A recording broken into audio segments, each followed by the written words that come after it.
السلام عليكم ورحمة الله وبركاته. بسم الله الرحمن الرحيم.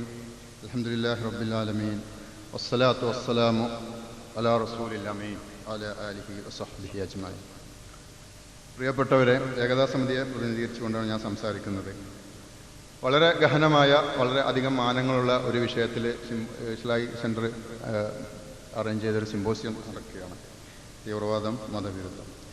ഇതിൽ ഒരു സംവാദമായതുകൊണ്ട് തന്നെ കേവലം ആശംസാ പ്രസംഗമല്ല, അല്ലെങ്കിൽ അനുസ്മരണമല്ല. ഇത്ര ഗഹനമായൊരു വിഷയത്തിന് നൽകിയിട്ടുള്ള 10 മിനിറ്റ് വളരെ അപര്യാപ്തമാണ് എന്നുള്ളത് അറിഞ്ഞുകൊണ്ട് തന്നെ ഞാൻ പറയുന്നു. വിഷയാവതാരകൻ 8 മിനിറ്റോളം അധികം എടുത്തിട്ടുണ്ട്. അപ്പോൾ അതിന് ആനുപാതികമായിട്ട് കുറച്ച് സമയം ഞാനും എടുത്തു പോയാൽ അതൊരു തെറ്റാവില്ല എന്ന് കരുതുന്നു. ഇവിടെ അവതരിപ്പിക്കപ്പെട്ട വിഷയങ്ങൾ, ഞാൻ നേരിട്ട് വിഷയത്തിലേക്ക് കടക്കുകയാണ്. തീവ്രവാദത്തിൻ്റെ അന്തർദേശീയ മാനങ്ങളിലേക്കൊന്നും പോകുന്നില്ല. നമ്മുടെ നാട്ടിലെ സാഹചര്യങ്ങൾ വെച്ച് മാത്രം സംസാരിക്കാം ഇൻഷാ അല്ലാഹ്.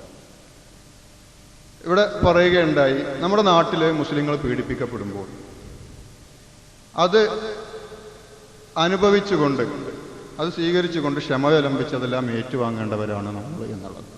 കാരണം നമുക്കൊരു ഭരണഘടനയുണ്ട്, നമുക്കൊരു ഗവൺമെൻറ് ഉണ്ട്, നമ്മളത് അംഗീകരിക്കേണ്ടവരാണ് എന്നുള്ളതാണ് അവതരിപ്പിക്കപ്പെട്ട വിഷയം.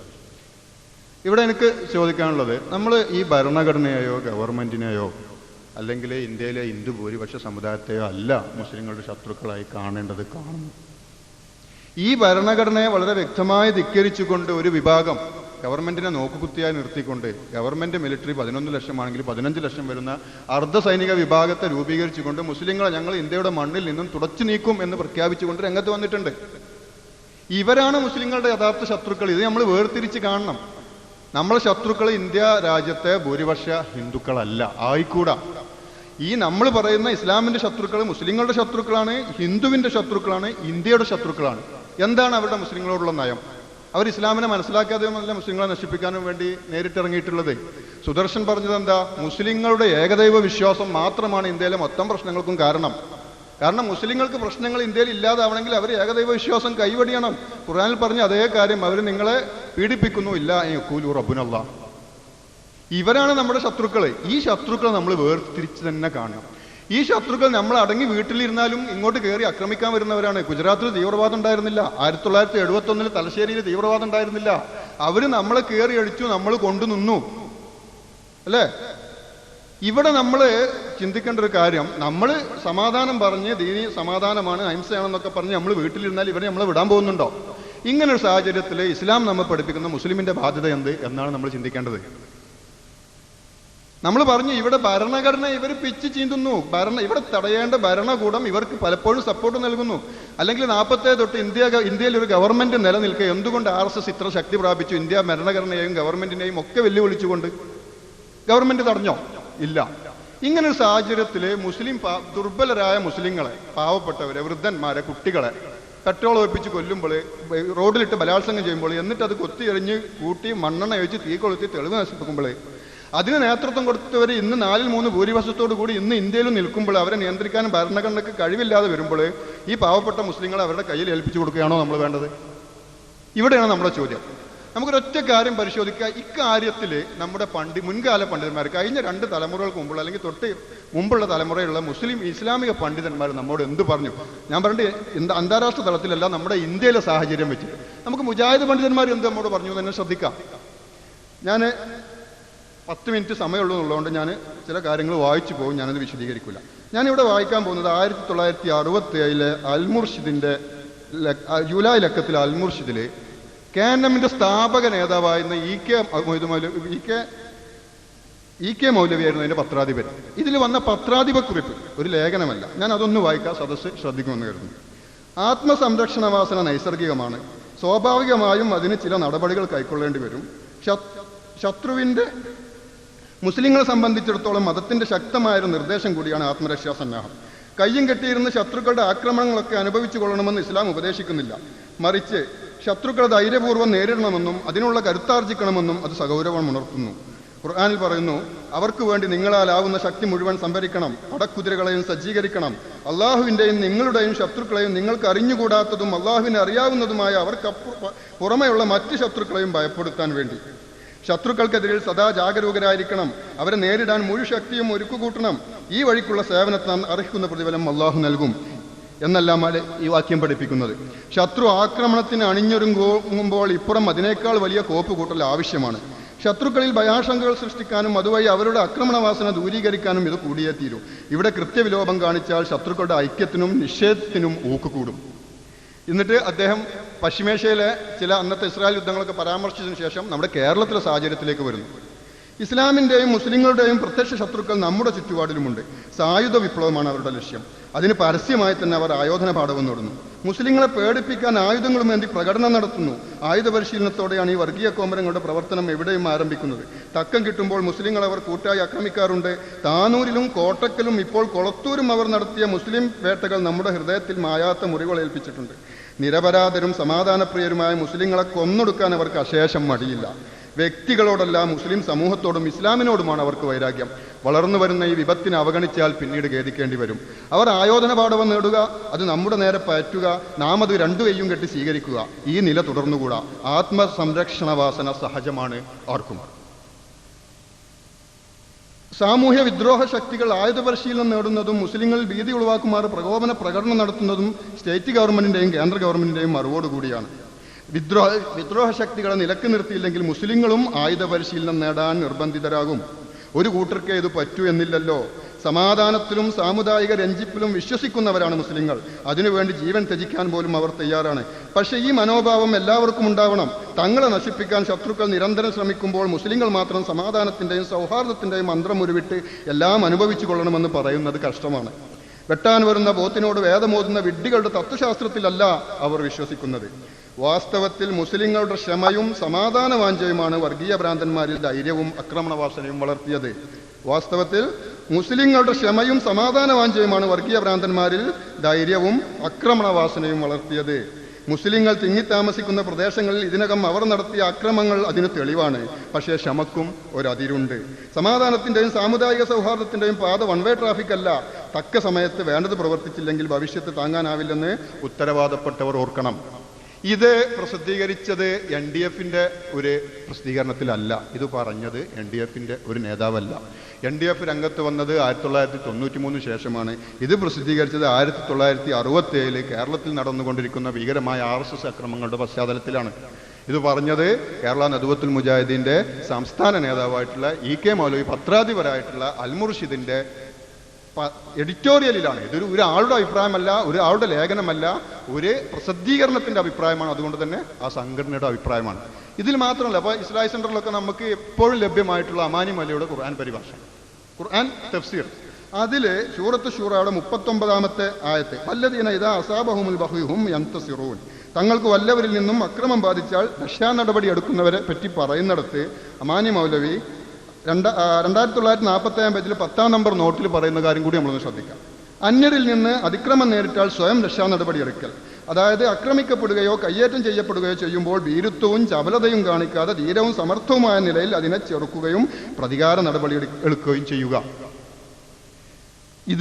ഇതുകൊണ്ടും തീരുന്നില്ല പ്രശ്നങ്ങൾ. മുജാഹിദ് പ്രസ്ഥാനത്തിൻ്റെ സമാദരണീയ നേതാവ് KP മുഹമ്മദ് മൗലവി 92-ലെ മുജാഹിദ് സമ്മേളന സുവനീറിൽ സ്വയം പ്രതിരോധത്തിൻ്റെ വിഷയങ്ങൾ പറയുന്നിടത്ത് പറയുന്നു, മുസ്ലിങ്ങളെ സംബന്ധിച്ചും ഇത് അനിവാര്യമാണ്. ഇതെന്ന് പറയുന്നത് പ്രതിരോധത്തിന് വേണ്ടി ശക്തി സംഭരിക്കൽ.